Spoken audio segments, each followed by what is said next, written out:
बिहार में विधानसभा चुनाव को लेकर सरगर्मी तेज होती चली जा रही है। हम मिथिलांचल दौरे में हैं और राजनीति से जुड़े तमाम शख्सियत से आपकी भेंट करवाते चले आ रहे हैं। आज हमारे बीच एक ऐसी शख्सियत मौजूद हैं जिन्होंने पहले अपनी कलम के दम पर गरीबों की आवाज को कोर्ट में बुलंद किया है।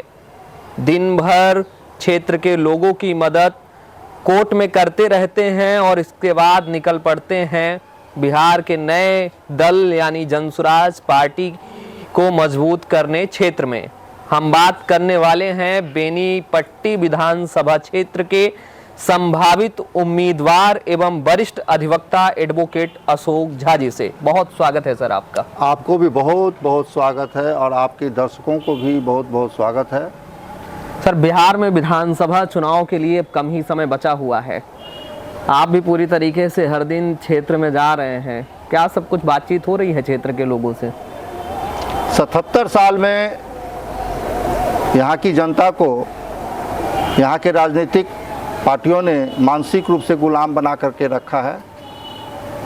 यही अभी तक जनता के तरफ से सुनने को मिला। जनता ये बोल रही है कि मानसिक गुलाम बना के रखा है।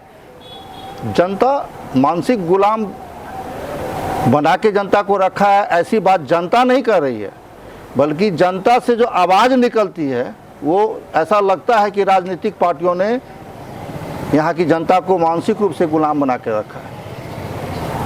मानसिक तौर पर गुलाम बना के रखा है। मानसिक तौर पे गुलाम बना के रखा है। अब मैं जैसे आपको उदाहरण देता हूँ कि आधे से अधिक आबादी को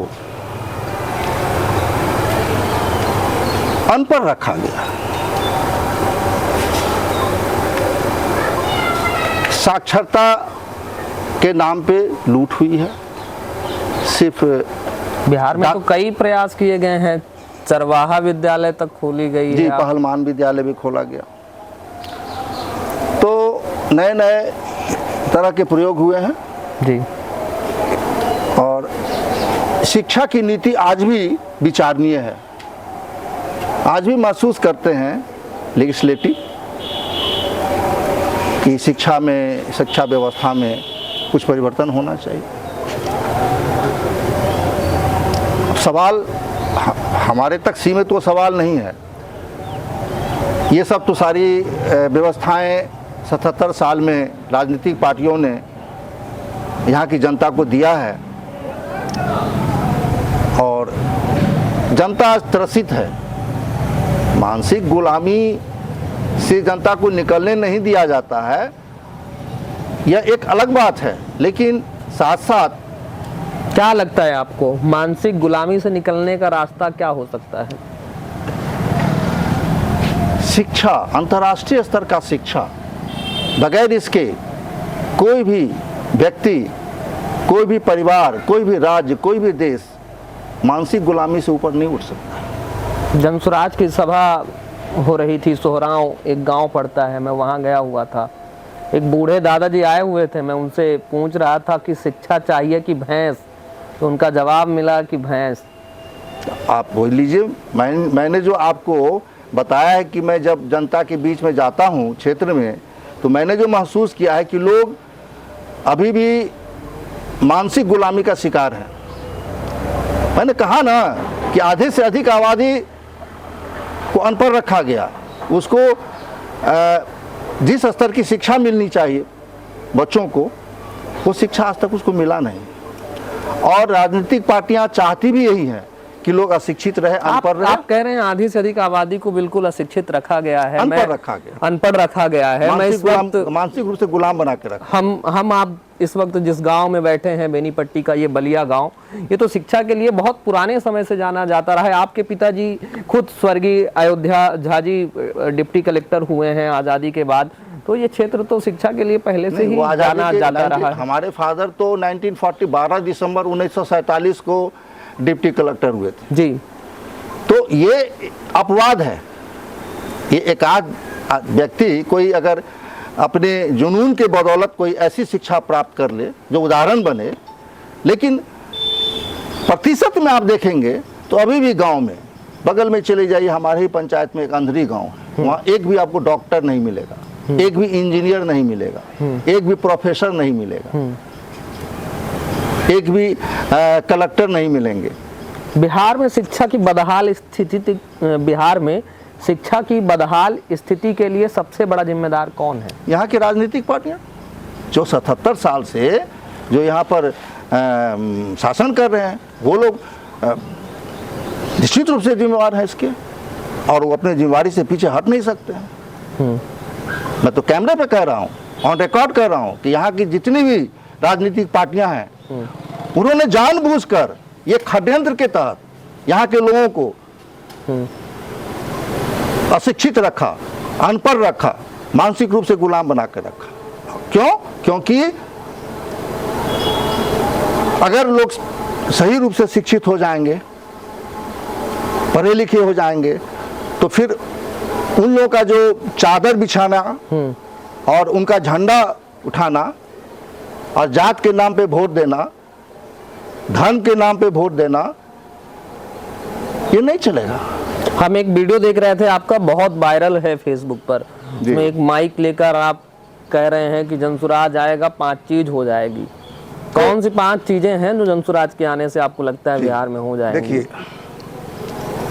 77 साल तक बिहार में या अन्य राज्य में भी या हिंदुस्तान में राजनीति का कोई मुद्दा ही नहीं रहा है, और जनसुराज पार्टी ही एक ऐसी पार्टी है जो जनता का जो असली मुद्दा है, जो धरातल का मुद्दा है, उसके वास्तविक जीवन से जुड़ा हुआ मुद्दा है, समाज से जुड़ा हुआ मुद्दा है, उसके परिवार की उन्नति से जुड़ा हुआ मुद्दा है, उसके शिक्षा से जुड़ा हुआ मुद्दा है, उसके स्वास्थ्य से जुड़ा हुआ मुद्दा है, उसके रोजगार से जुड़ा हुआ मुद्दा है, पलायन रोकने का जो मुद्दा है, ये सब जनसुराज ने अपने मैनिफेस्टो में इस बात को रखा है। आप जनसुराज की मैनिफेस्टो की बात कर रहे हैं। जनसुराज पार्टी के नेता, चुनावी रणनीतिकार प्रशांत किशोर जी ने कहा था कि पंचायत स्तर का रोड मैप तैयार करके बिहार की जनता को सौंपेंगे। पंचायत स्तर का रोड मैप कब तक जारी होगा? एकदम, देखिए, हमारा प्रशांत किशोर जी कुछ भी जो बोलते हैं ना, तो बिना डाटा का नहीं बोलते हैं, और उनके पास जब सारा कुछ तैयार होता है, रोड मैप, तभी वो बोलते हैं। आपका मूल सवाल यही ना है कि जो भी 5 मुद्दा उन्होंने उठाया है, 5 संकल्प जो जनसुराज पार्टी ने रखा है जनता के बीच में, 5 संकल्प के अलावा उन्होंने कहा था कि बिहार में पहली बार पंचायत स्तर का रोल मॉडल तैयार करके बिहार की जनता के बीच सौंपेंगे। तो और वो समय भी बीत गया है, जो टाइमलाइन उन्होंने दिया था कि कब ये जारी कर देंगे, अभी तक कोई बात नहीं हो रही है पंचायत स्तर के मैनिफेस्टो। ऐसा कुछ नहीं। देखिए, पंचायत स्तर पे ऐसा कुछ नहीं। 5 चीज जो 5 संकल्प है, वो तो हर सभा में प्रशांत किशोर जी भी और जितने भी बिहार में जनसुराज के संभावित उम्मीदवार लोग हैं, सभा करते हैं, तो 5 जो संकल्प है उसकी हमेशा हर जगह इतनी ही बातें होती है। और उन्होंने ये कहा है कि जैसे जनसुराज का एक संकल्प है कि मैं छठ के बाद जो चुनाव होगा, जनसुराज की सरकार बनेगी, तो एक मंत्रालय बनाया जाएगा अलग से, जिस मंत्रालय का काम सिर्फ इतना ही होगा, और 1 साल के अंदर में अपना रखे हुए समय अवधि कि जितने भी स्ट्रेस माइग्रेट है लोग यहाँ से, और बल्कि उनके पास तो डाटा आ चुका है कि लगभग हर पंचायत से 1200 आदमी यहाँ से स्ट्रेस माइग्रेशन हो रहा है। अच्छा, ये डाटा में लोग जा रहे हैं। डाटा आता कैसे है? ये के पास ये जो डाटा की क्वालिटी है, ये डाटा पर कैसे काम होता है? ये डाटा कहाँ से जा रहा है? इसके अंदर मत जाइए, क्योंकि तब तो वो एक लंबी चौड़ी बात हो जाएगी। उनके बिना डाटा का तो कोई बात करते नहीं। तो 1200 हर एक पंचायत से जो स्ट्रेस माइग्रेशन हो रहा है, जो मजबूरी में लोग 10 से 12,000 15,000 रुपया रोजी रोजगार के लिए अपने राज्य को छोड़ करके, अपने परिवार को छोड़ करके, अपने समाज को छोड़ करके तकलीफ में जाते हैं, ट्रेन में लगा के जाते हैं, वहाँ कष्ट का जीवन व्यतीत करते हैं, और फिर कभी छठ, दिवाली, दुर्गा पूजा में आते हैं तो ट्रेन से लगा के आते हैं साल 2 साल के बाद। तो ये दर्द तो बहुत बड़ा दर्द है। ये दर्द दिया किसने? ये दर्द पिछली जितनी भी राजनीतिक पार्टियां हैं सबों ने ये दर्द दिया है बिहार को, और उस दर्द से निकालने का प्रशांत किशोर जी का संकल्प है, जन स्वराज का संकल्प है कि यह मंत्रालय बनाया जाएगा और उस मंत्रालय का सिर्फ इतना ही काम होगा। डाटा तैयार है कि कितने लोग लगभग पलायन कर रहे हैं यहाँ से, वो सबको सारी व्यवस्था करके 1 साल के अंदर में यहीं पर बिहार में ही, और बिहार में इसका मतलब ये नहीं कि पटना में ही, आपका जो सब डिविजनल टाउन है या जिला है उस स्तर पर लोगों को नौकरी दी जाएगी या रोजगार दिया जाएगा, ताकि 9-10 बजे वो काम पर जाए और शाम 5-6 बजे तक अपने बच्चों के बीच में आ जाए। ये कल्पना, ये सोच। आपकी नई पार्टी है, आपकी पार्टी का संगठनात्मक ढांचा कैसा है? हम हिंदुस्तान में पहली बार इतना मजबूत संगठन जन स्वराज का है, इसके अलावा इतना मजबूत संगठन किसी भी पार्टी का नहीं है। तभी 11 अप्रैल को गांधी मैदान नहीं भर पाते हैं। देखिए 11 अप्रैल की जहाँ तक बात है, गांधी मैदान नहीं भरने की बात है, मैं तो खुद था वहाँ गांधी मैदान में, मैं गया था, मैं करीब 5-6 बस लेके गया था, 10-12 ये 4 चक्की की गाड़ी थी। मैं तो 4 बजे सुबह में, मैं 10 की रात में यहाँ से निकला था, 10-11-12 बजे यहाँ से अपने घर से गाड़ी लेकर, और मैं पुपरी का रूट पकड़ा। अब पुपरी रूट से मैं पहुँचा मुजफ्फरपुर। मुजफ्फरपुर से जब क्रॉस किया हाजीपुर पहुँचा, तो मैं गवाह हूँ उस चीज़ का। हाजीपुर जब पहुँचा तो मैं 5 किलोमीटर हाजीपुर से पहले पूरे ट्रक का जाम लगा दिया गया था, और ट्रक ऐसा जाम लगाया था कि किसी का बैक फ्रंट में आ गया, किसी का लेफ्ट में आ गया, इस तरह से, यानी कोई गाड़ी उसे किसी साइड लेकर भी अंदर नहीं जा सकता। उसी बीच में एक दरोगा जी का, पुलिस जी का, एक उनका भी एक गाड़ी आया था, तो वो भी उस चक्कर में फंसे, तो वो फिर बैक हुए। तो फिर हम लोगों ने सोचा क्या करना है, तो फिर हम लोग चले गए, वो जो ब्रिज है जो साइड से बनता है, उस ब्रिज से हम लोग। चलो आगे, आपका कहना है, प्रशांत का भी जो कहना था कि साजिश के तहत प्रशासन ने रोक लिया। बिल्कुल बिल्कुल, मैं तो गवाह हूं ना इसका। तब मैं फिर वो जो सेतु बना हुआ है नया जी, दीघा पुल, दीघा पुल से मैं गया और मैं 6 बजे तक वहां पहुंच गया, और लोग जो दिन में आ चुके थे और जो रात में चले वो आदमी किसी तरह से जो दीघा पुल से पहुंच पाए, और दीघा पुल तो 1 वे है। वहां जाने के बाद में बड़ी बड़ी गाड़ियां, बसें, छोटी गाड़ियां तो निकल जाएंगी, बड़ी बड़ी बसें, तो 10,000 से ज्यादा बसें मुजफ्फरपुर से, यानी दरभंगा मधुबनी से जो आने वाले, सीतामढ़ी से जितने भी लोग थे, उनका गाड़ी जो मुजफ्फरपुर से जो जाम में फंसा, और उसके बाद वैशाली के तरफ, ये छपरा के तरफ से जो गाड़ी सब आना था, वो सब हाजीपुर में जाके फंसा। 10,000 से ऊपर गाड़ी फंसा। आपके क्षेत्र की पूर्व विधायक हैं भावना झा, हमने उनसे बातचीत किया उमगांव सभा को लेकर। भावना झा कह रही हैं कि प्रशांत किशोर की सभा में भीड़ तो आ रही है, लेकिन वोट में कन्वर्ट नहीं हो पाएगी। अरे अब तो ठीक है, वो तो समय बताएगा। अरे विरोधी का काम है हमारे ऊपर, हमारे जो भी भीड़ है या हमारा जो सभा है उसकी आलोचना करना, तो उनकी आलोचना को स्वीकार है। अगर वो आलोचना करती हैं कि हमको भीड़ तो जुड़ता है और वोट नहीं आएगा, तो हमको वो हमारे लिए बहुत है, हमको सतर्क करने वाली बात है। हम सतर्क हो रहे हैं कि हम उसको वोट में भी कैसे कन्वर्ट करेंगे। तो हम उनको धन्यवाद देते हैं कि कम से कम इतनी बात तो हमारे संज्ञान में दे रहे हैं कि वोट सभा में भीड़ तो है, लेकिन वोट नहीं आएगा, तो अब हम वोट का भी इंतजाम करेंगे, वोट का भी इंतजाम करेंगे। बिल्कुल, उनको धन्यवाद इस बात के लिए। बेनीपट्टी में लगातार पेयजल को लेकर बहुत हाहाकार मचा हुआ है, पूरा चापाकाल सूखा हुआ है। तो इन मुद्दों को लेकर जनता के बीच जा रहा था, तो जनता कह रही थी कि सत्ता पक्ष के जो विधायक हैं वो तो केवल भोज खाने आते हैं, विनोद नारायण झा जी, विपक्ष भी सुध नहीं ले रहा है। देखिए, जहाँ तक चापाकल का तो लेयर बहुत नीचे चला गया, मेरा भी चापाकल का वही हालत है। मोटर चलता है, पानी नहीं आता है। परेशान तो हम लोग भी हैं, लेकिन किसी तरह से थोड़ा बहुत जला रहा है। अब देखिए, अपने यहाँ के आदरणीय विधायक जी के बारे में आपने कहा, विनोद नारायण झा जी के बारे में, जो भोज, क्या शब्द ने, जो भोज खाने वाले हैं, तो ठीक है, ऐसा लोग निमंत्रण देते हैं तो तब आते हैं, कोई किसी के यहाँ ज़बरदस्ती तो नहीं जाते होंगे भोज खाने के लिए। मिथिला है, तो कोई इसमें इस पर हमारा कोई टिप्पणी नहीं हो सकता है। लेकिन जहाँ तक बात है कि आपने कहा सत्ता पक्ष और विरोध पक्ष, इस पर तो मैं बहुत गंभीर हूँ, इस मुद्दा पर। यहाँ कौन सत्ता में है बिहार में और कौन विरोधी दल में है, ये पता ही नहीं चलता है। मैं आपको एग्जांपल देता हूँ।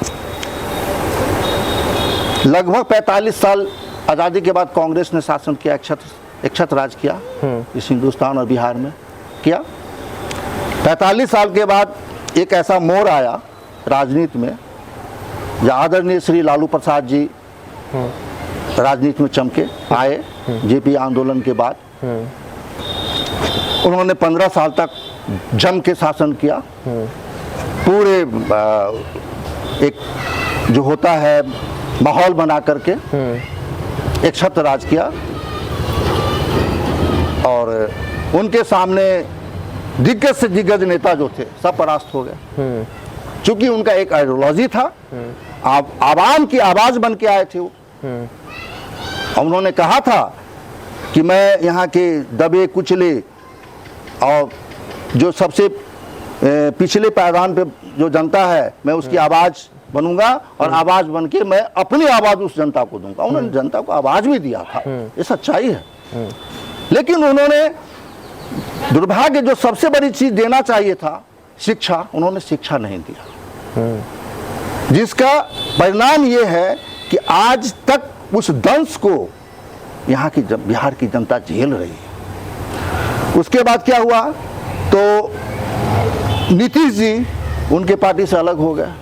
नीतीश जी जब 94 में अलग हुए तो समता पार्टी बनाए, और उस समय भी जब वो समता पार्टी बनाए थे तो बेनीपट्टी में कुछ हम लोग गिने हुए लोग थे। मैं था, चंद्रकिशोर राय जी थे, वो अभी स्वर्गीय हो गए, हम लोग के बीच में नहीं है, और नवेंदु झा जी वो थे, शशिभूषण सिंह थे, विजय मुखिया सरसों के थे, और कुछ लोग हमारे साथी लोग थे। उनके साथ हम लोग जुड़े उस दिन समता पार्टी में। और जब उन्होंने अपना पार्टी बनाया और बेनीपट्टी विधानसभा में नवेंदु जी को टिकट दिया गया था और सभा हम लोग करवाए थे, उनको 1 लाख रुपया का हम लोग पैकेज हेलीकॉप्टर से आए थे। अब आए थे तो मंच पे मैं करीब, जब तक आदरणीय नीतीश कुमार जी हेलीकॉप्टर से मैदान में उतरे, high school Benipatti high school मैदान में, तब तक मैं ही मंच का संचालन कर रहा था एक तरफा।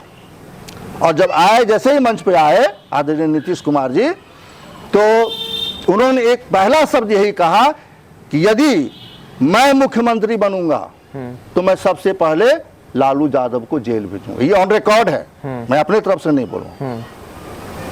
यानी जब तक आदरणीय नीतीश कुमार जी आदरणीय श्री लालू प्रसाद जी के साथ थे, और जब वहां से निकल गए तो उनका यही स्टेटमेंट था, जो भी हो। पहली बार तो सफल नहीं हुए, बाद में उन्होंने क्या किया, तो देखा कि जो डिफरेंसेस वोट है बीजेपी का, क्योंकि बीजेपी तो न कांग्रेस से मुकाबला कर पा रही थी और न राष्ट्रीय जनता दल आदरणीय श्री लालू प्रसाद जी से मुकाबला कर पा। तो नीतीश कुमार जी तो पढ़े लिखे व्यक्ति, उन्होंने देखा कि भाई अगर इस तरह से लड़ाई लेंगे तो हम मुख्यमंत्री बन ही नहीं सकते, तो उन्होंने बीजेपी से कॉलिशन किया, गठबंधन किया, और दोनों आदमी एग्री हो गए, गठबंधन किया, लालू जी को परास्त कर सत्ता में आ गए नीतीश कुमार जी। उनकी दोस्ती करवाने वाले, लालू और नीतीश की दोस्ती 2015 में प्रशांत किशोर जी नहीं करवाई थी। बिल्कुल, प्रशांत किशोर जी, मैं उस विषय पे आऊंगा कि प्रशांत किशोर जी किनके और कब कब रणनीतिकार रहे, सलाहकार रहे, और उनकी कितनी कीमत थी और उनका कितना वैल्यू था, मैं इस पर आऊंगा, आप सवाल करेंगे, लेकिन इसको हमको कंप्लीट करने दीजिए। तो हुआ, उसके बाद जब लालू जी तो कमजोर पड़ गए। देखिए कि भाई 14% हमारे समाज का, उनके यादव समाज का वोट, 18% प्लस मुस्लिम समाज का वोट, उन्होंने MOI। यानी देखिए, जो बिहार में मुद्दा होना चाहिए था, जो मुद्दा आज जन स्वराज उठा रही है, वो मुद्दा कभी बिहार में उठा ही नहीं। उस मुद्दा को बीच में लाने ही नहीं दिया गया राजनीतिक पार्टियों के द्वारा। मुद्दा क्या था, तो फिर एक ऐसा बात हुआ कि उस समय भी एक ऐसी बातें उठी जो बूढ़ा बाल साफ करो, मतलब जहर उगलना। जहर उगल करके अपना राजनीतिक रोटी सेकना, ये सब बातें होने लगा। तब फिर जब लालू जी कमजोर होने लगे, क्योंकि कुछ मुस्लिम का वोट भी डिवीजन होने लगा, इधर उधर जाने लगा, नीतीश जी में भी जाने लगा, तो कुछ स्वाभाविक डिवीजन हुआ। तब नीतीश जी सत्ता में काबिज हो गए, जबरदस्त रूप से काबिज हो गए। तो एक 5 ईयर्स टेन्योर जो था उनका जवाब नहीं, उन्होंने बहुत सा विकास किया, रोड भी बना, थोड़ा ये अपराध पे नियंत्रण हुआ, सब हुआ, लोगों को आशा जगी इनके प्रति। ये पढ़ा लिखा इंजीनियर आदमी चीफ मिनिस्टर बनाया, धीरे धीरे कॉकस में आ गए। बीजेपी जब इनके साथ में सट गया, बीजेपी वालों ने देखा कि भाई ये आदमी तो बड़े लंबा पारी खेल रहा है, तो थोड़ा सा उसको कमजोर करने का कोशिश किया गया। ये सब राजनीति। नीतीश जी, आदरणीय नीतीश जी भी इस चीज को महसूस किए, कई बार बोले भी हैं, ऑन रिकॉर्ड कैमरा पर बोले हुए हैं। तो हुआ तो कभी बीजेपी से हट गए, उनको लगा कि ये आदमी हमारा हमारे नीचे का जमीन खींच रहे हैं, तो बीजेपी से हट गए। तो बीजेपी से हट गए कैसे?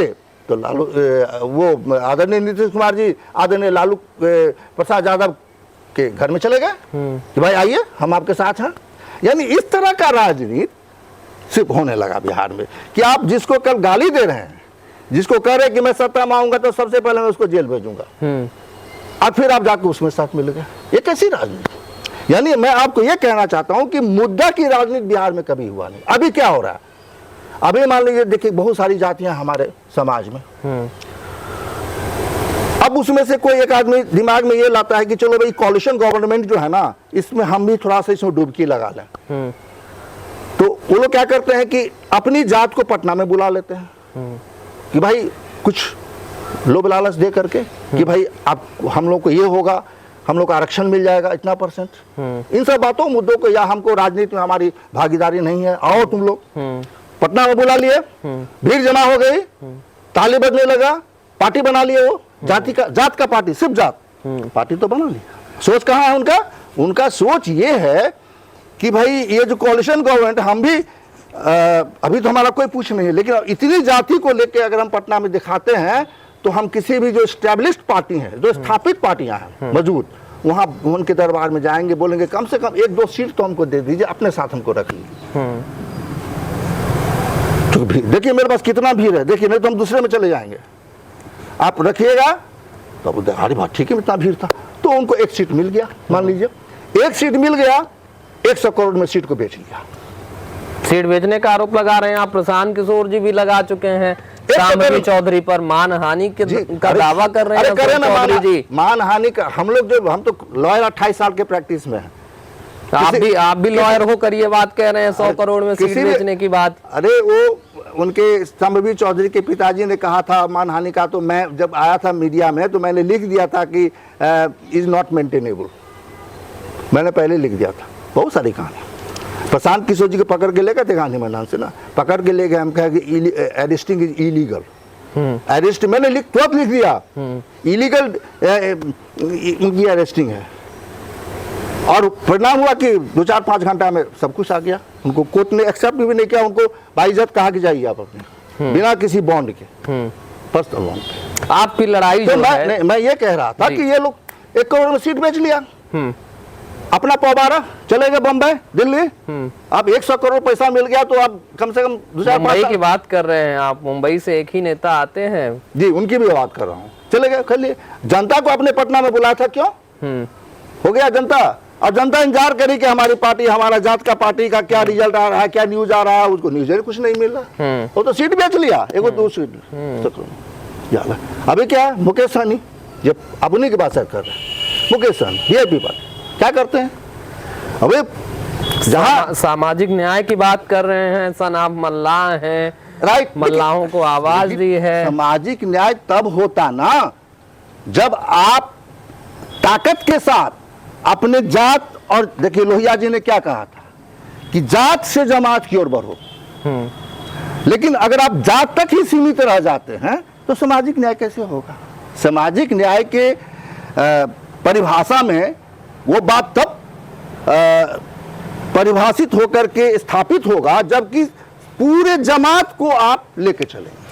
लोहिया जी का आप लोहिया जी की बात कर रहे हैं, लोहिया जी की इसी बात जात से जमात की ओर चलो, इसी बात को कोट करते हुए पूर्व केंद्रीय मंत्री देवेंद्र यादव जी ने जनसुराज अभियान का दामन थामा था। कहाँ हैं आजकल, दिख नहीं रहे हैं। देखिए, अगर आप महत्वाकांक्षा रखेंगे,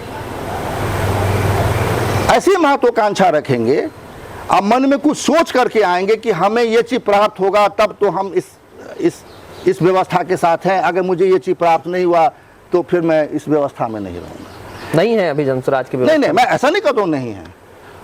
कहीं कहीं आप मीडिया में दिखाइए कि क्या वो जनसुराज से, मैं पूछ रहा नहीं जी, नहीं है, हमारे हैं बिल्कुल। अब उनकी अवस्था भी हुई है ना, अब लोग उतना मेहनत नहीं कर सकते, लेकिन पूरे हर जगह जहां भी पटना में प्रोग्राम हुआ हर जगह उपस्थित है। एक पूर्व तेज तर्रार आईपीएस अधिकारी आनंद मिश्रा जी, आनंद मिश्रा, वो जनसुराज युवा के अध्यक्ष होते हैं, पार्टी छोड़ देते हैं।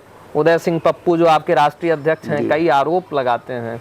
देखिए, राजनीति में अंदर खाने में आरोप प्रत्यारोप एक श्रृंगार होता है। इतनी बड़ी 14 करोड़ आबादी है बिहार में, और उसमें अभी तक मात्र 1200 परिवार ही राजनीति में रहे हैं। उदय सिंह पप्पू जी का भी परिवार उसी 1200 परिवार में है, हो सकता है, आपके राष्ट्रीय अध्यक्ष हैं जी। तो 1200, वही तो कह रहे हैं, कुल मिला के बिहार में अभी तक 1200 परिवार ऐसे हैं जो घुमा फिरा आप इस बात को स्वीकार कर रहे हैं कि उदय सिंह पप्पू जी उसी 1200 परिवार में से एक हैं, जिन 1200 परिवारों की बात प्रशांत किशोर कर रहे हैं? देखिए, जो सच्चाई है उसको कैमरे पर झूठलाना अपनी तौहनी कराना होगा। मैं इस सवाल ये मुद्दा नहीं है कि मैंने ये कहा कि 1200 लोग ही राजनीति में रहे हैं, इसको तूल देने की जरूरत नहीं है जी। उसमें अच्छे लोग नहीं है, मैं ये तो नहीं कह सकता, कह रहा हूँ कि उसमें अच्छे लोग नहीं हैं। मैं ये कह रहा हूँ कि घुमा फिरा करके वही 1200 लोग कभी इस दल में रहते हैं, कभी उस दल में रहते हैं जी। उससे निकल करके, और उसमें फिर नए लोगों का प्रवेश नहीं हो पाता है, एकदम बैरिकेडिंग लगा हुआ है। क्योंकि राजनीति में वही लोग जा सकता है जिसके पास में काला धन हो। आप कह रहे हैं नए लोगों का प्रवेश नहीं हो पाता है। मैं खुद मध्य प्रदेश से आता हूँ, डॉक्टर मोहन यादव को बीजेपी वहाँ मुख्यमंत्री बना देती है, राजस्थान में भजनलाल शर्मा मुख्यमंत्री बन जाते हैं, छत्तीसगढ़ में साव साहब मुख्यमंत्री बन जाते हैं, हम लोग थोड़ा, गुप्ता जी दिल्ली में मुख्यमंत्री बन जाती हैं, तो सारे नए लोग ही हैं। देखिए, हम तो बिहार पे फोकस होना चाहिए था, हम लोग थोड़ा दूसरे स्टेट में चले गए तो बात तो बहुत लंबी हो जाएगी। अब वो मुख्य विधायक तो थे ना, विधायक तो बने, अब विधायक बन जाने के बाद तो आदमी एस्टैब्लिश्ड हो जाता है एक तरह से। भाई वेतन भी तो अच्छा है, टीएडी भी तो अच्छा है ना, है ना, पेंशन भी तो अच्छा है ना। आपकी लड़ाई अगर बात करें, आपकी वहाँ बहुत सारे मुद्दों पर बातचीत हो गई, हम दूसरे राज्यों पर जाने लगे, हम बेनीपट्टी पर आते हैं। बेनीपट्टी में आपकी लड़ाई किससे होने वाली है? जनसुराज की लड़ाई बेनीपट्टी में गठबंधन से है या महागठबंधन? देखिए, यहाँ बेनीपट्टी की जनता वर्सेस जितने भी राजनीतिक पार्टियां हैं, लड़ाई है। जनता किसको कह रहे हैं आप? जनता जो है, जनता जो वोट देती है, जिसके चेहरे पे आज मायूसी है, जिसके चेहरे पे आज चिंता की लकीरें हैं, जो गरीबी झेल रहा है, जो अशिक्षा को झेल रहा है, जो यहाँ पर बेरोजगारी को झेल रहा है, जो पलायन को दंश को झेल रहा है, जो यहाँ भ्रष्ट शासन और प्रशासन और राजनीतिक व्यवस्था को झेल रहा है, यहाँ प्रत्येक दिन हत्याएं होती है, बलात्कार होता है, चोरी डकैती होता है, जनता झेल रही है। जनता, आज मैं आपको बताता हूँ, ऑन रिकॉर्ड कैमरे पर बता रहा हूँ कि यहाँ पर सामूहिक रूप से और संगठित रूप से ये षड्यंत्र के तहत ये सारी अपराध हो रही हैं बिहार में, और दुर्भाग्य है। किसका षड्यंत्र है अपराध? मैं बताता हूं, ये जो संगठित रूप से उगाही हो रहा है, किसका खून चूसा जा रहा है? अल्टीमेटली जनता का खून चूसा जा रहा है। जितने भी खून चूसने में किसका हाथ है? ये तो मैं बता रहा हूं, परोक्ष रूप से, अप्रत्यक्ष रूप से बोलिए तो यहाँ पर शासन और प्रशासन है ही नहीं। अराजकता क्यों फैलती है बिहार में? अभी संपूर्ण रूप से अराजकता है। तो अराजकता क्यों फैलती है? जब राजा निरंकुश हो जाए तो अराजकता फैलेगी। ये यक्ष प्रश्न है। तो यहाँ तो मुख्यमंत्री सिर्फ नाम के हैं, 4-5 जो रिटायर्ड आईएएस हैं या कुछ जो उनके बीच में भाजपा के या जदयू के कुछ जो ऐसे दबंग लोग हैं, हमारे राज्य के जो मुखिया हैं उनको चारों तरफ से घेरे हुए हैं और शासन प्रशासन उनके इशारे पर चलता है, लूट मची हुई है और अराजकता का जीता जाता उदाहरण यही है कि जो मैंने आपको कहा कि यहाँ पर नीचे स्तर से लेकर ऊपर तक, यानी आप प्रखंड पे चले जाइए, आप पंचायत में आ जाइए, मुखिया जी के यहाँ 2-4 गो दलाल है, उगाही हो रहा है। मुखिया जी के यहाँ दलाल हैं? अरे बिना दलाल का बिहार स्टेट चलता है क्या? मुखिया जी के यहाँ दलाल हैं? सुनिए ना, आगे सुनिए ना, बीडीओ साहब के यहाँ 2-4 गो दलाल रहता है, सीओ साहब के यहाँ 2-4 गो दलाल रहता है, उगाही चलता है, ठीक है। बिना दलाल कैसे समझे? डीएसपी साहब के अगल बगल आप ढंगा वाले मुखिया जी की बात कर रहे हैं? नहीं, मैं आप किसी ढंगा ऐसा मैं किसी का नाम लिया हूँ क्या? जी, मैं एक उदाहरण कह रहा हूँ कि आप कई मुखिया हैं जो जनसुराज पार्टी में भी हैं, तो क्या उन मुखिया मैं किसी का नाम नहीं, मैं किसी का नाम, आप मुखिया पूरे मुखिया समुदाय को आप ऐसे कह रहे हैं? अरे मुखिया मैं क्या कह रहा हूँ, जो व्यवस्थाएं हैं बगैर आप 2-4 दलाल रखे हुए, अब ऐसा तो नहीं होता। तब तो मुखिया जिले के मुखिया संघ के अध्यक्ष वीरेंद्र यादव जी जो प्रतिनिधि हैं मुखिया संघ अध्यक्ष के, वो भी जनसुराज पार्टी में है। पूरे मुखिया समुदाय पर आप ऐसी टिप्पणी कर रहे हैं? मैं बता रहा हूँ, देखिए टिप्पणी मैं ऐसा कर रहा हूँ कि मैं तो ऑन रिकॉर्ड कैमरे पर ना बोल रहा हूँ जी, बगैर 2-4-5 दलाल रखे हुए किसी की नहीं चलती है।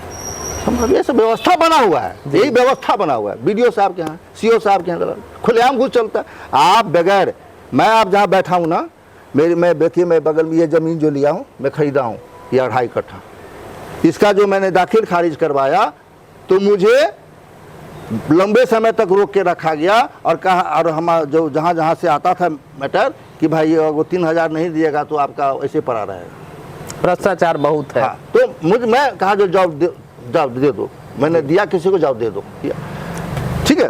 तो स्थिति, और तो डेली हमारे टेबल पर हमारा जूनियर भरोसी, मैं तो जाता भी नहीं हूँ डीसीएलआर के, हाँ मैं नहीं जाता, बोले तुम ही जाओ, जूनियर भरोसी जहाँ है उन्हीं को मैं ये सब छोटा मोटा एसडीओ और डीसीएलआर का काम मैं बोलता आप ही जाओ। और डेली डील होता है कि भाई आप अगर इतना पैसा नहीं दोगे तो आपका, पहले तो सीओ साहब वहाँ दाखिल खारिज नहीं करते बिना पैसा का, वो है भी 5,000, 7,000, 8,000, 10,000 तक।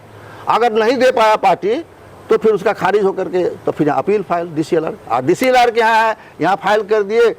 अगर आप उनका जो है मांग थोड़ा 19-20 करके दे दिए तो ठीक है, नहीं दिए तो पड़ा है, और दे दिए तो बिना डेट का भी आपका डिस्पोजल हो गया। अगर जनसुराज पार्टी अशोक झा पर, यहाँ पर अधिवक्ता अशोक झा पर अपना विश्वास जताती है, तो आपकी प्राथमिकताएं क्या होंगी, चुनावी मुद्दे क्या होंगे बेनीपट्टी के लिए? यहाँ के भ्रष्ट अधिकारी या तो सुधर जाएंगे या इस्तीफा देकर जंगल चले जाएंगे। This is my commitment. मैं सिर्फ चुनाव जीतने के लिए जनसुराज में नहीं आया हूं, यहाँ की व्यवस्था परिवर्तन के लिए मैं जनसुराज में आया हूं और जनता का दिल जीतने के लिए आया हूं। चुनाव जीतना कौन बहुत बड़ी बात है, चुनाव तो हर 5 साल पर लोग जीतते हैं, दिल नहीं जीत पाते हैं। अशोक झा चुनाव जीतेगा या हारेगा ये सवाल नहीं है। मैं चुनाव जीतूंगा तो दिल जीत के चुनाव जीतूंगा और जीतने के बाद भी जनता का दिल जीतूंगा। यही मेरी परिकल्पना है, यही मेरी सोच है। और 5-7 कैंडिडेट हैं। हाँ, ऐसा मुझे विश्वास है, क्योंकि प्रधान जी का कहना है, और आप देखेंगे कि हम लोग का ये है जनसुराज का, सही सोच, सही व्यक्ति और सामूहिक प्रयास, ये 3 फॉर्मूला पे, तीनों में आप फिट हैं। अब मैं ऑन रिकॉर्ड ये नहीं बोल सकता हूँ कि मैं हूँ ऐसा, ये तो जनता डिसाइड की, क्योंकि हमारे यहाँ ये व्यवस्था है कि प्रशांत किशोर जी कैंडिडेट फाइनल नहीं करेंगे जी, ना हमारे यहाँ रुपया देकर के टिकट मिलने वाला किसी को है। जनता अगर कहेगी कि ना इनको टिकट दिया जाए तब ये टिकट मिलेगा। तो ये सर्वे चल रहा है।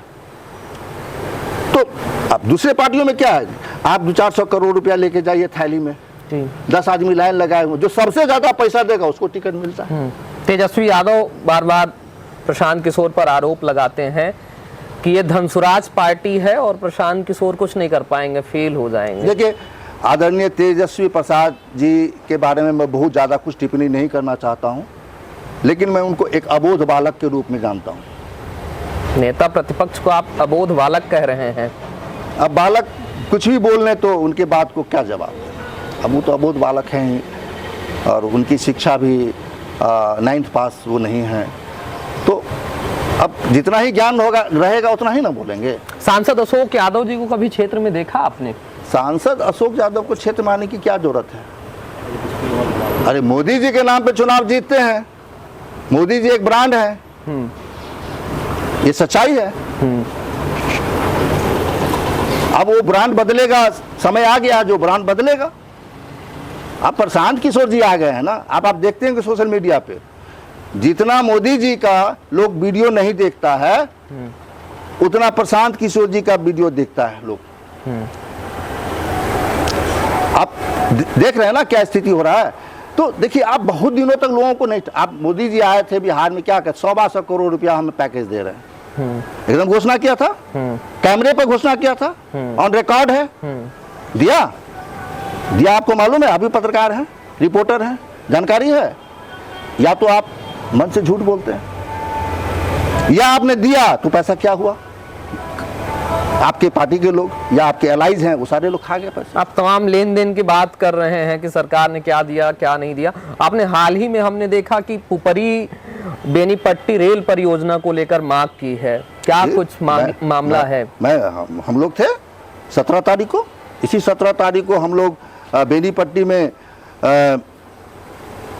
सरकार को पूर्व सूचना देकर कि हम लोग उस दिन उपवास पर बैठेंगे, एक दिन का धरना करेंगे।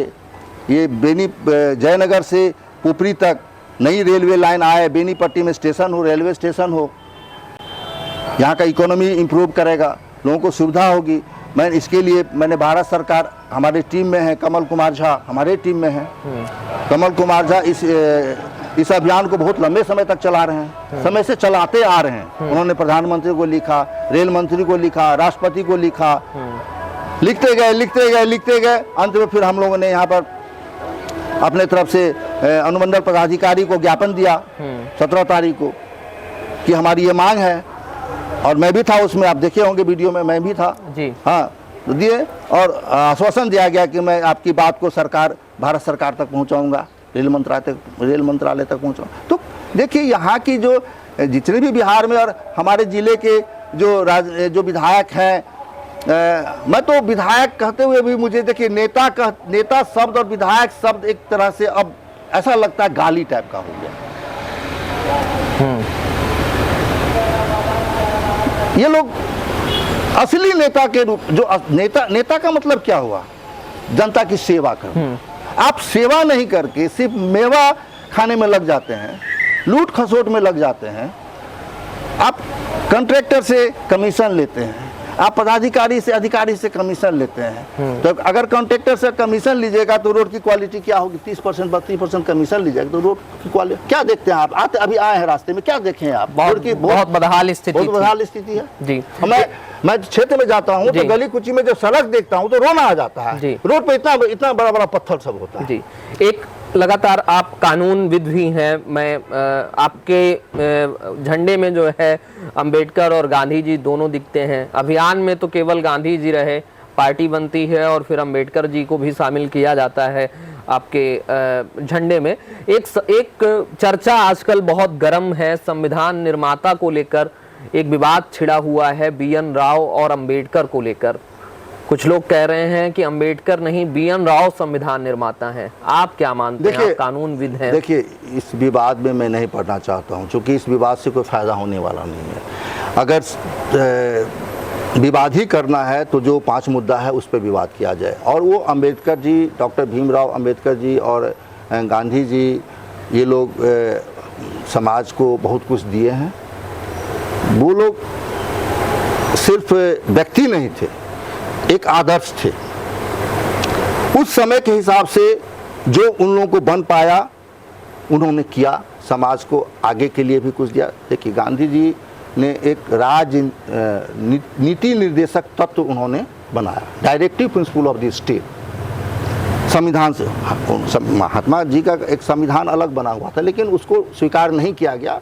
बहुत सारी राजनीति थी उसकी, उस समय हर जगह तो हर समय राजनीति होते रहता, लेकिन तब उन्होंने क्या किया, directive principle of the state बनाया, राज्य के नीति निर्देशक तत्व। जो पढ़िएगा आप, कॉन्स्टिट्यूशन का पार्ट है वो, ठीक है, पढ़िएगा तो लगेगा कि इससे बढ़िया कॉन्स्टिट्यूशन हो ही नहीं सकता। उसको कॉन्स्टिट्यूशन नहीं लाया गया, कुछ बातें थी। उस समय के हिसाब से जो संविधान बना, तो संविधान बनाने में, उसको संकलन करने में जो कठिनाइयां हुई, उसका सामना डॉक्टर भीमराव अंबेडकर जी किए।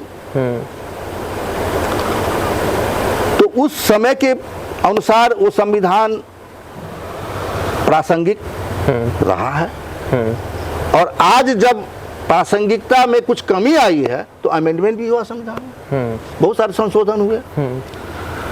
बस देखिए, अपने यहाँ लिखित संविधान है, इंग्लैंड में लिखित संविधान नहीं। सब जरूरत, गांधी जी बहुत चिंतित थे 1947, वो तो कहते थे आज़ादी मिल जाएगा, समय आएगा, आज़ादी मिल जाएगा, लेकिन उन समाज के प्रति, समाज की जो संरचना थी और समाज की जो स्थिति थी सामाजिक लोगों की, उससे बहुत ज़्यादा चिंतित रहते थे। आज़ादी मिल जाना एक अलग बात है, मिल जाएगा, लेकिन लोग कैसे सुधरेंगे, लोगों को कैसे आज़ादी महसूस होगा। देखिए हमने क्या कहा कि मानसिक रूप से आज भी लोग गुलाम हैं, मानसिक तौर मानसिक पर रूप से लोग गुलाम हैं। और गुलाम बेनीपट्टी की जनता, जो दर्शक हमारे देख रहे हैं, उनको क्या कुछ संदेश देना चाहेंगे आप अपनी तरफ से? राजनीतिक पार्टियां 5 साल पे आती हैं, स्थापित पार्टियां, चुनाव कोई जीतता है, कोई हारता है, किसी की सरकार बनती है, कोई विपक्ष में रहते हैं।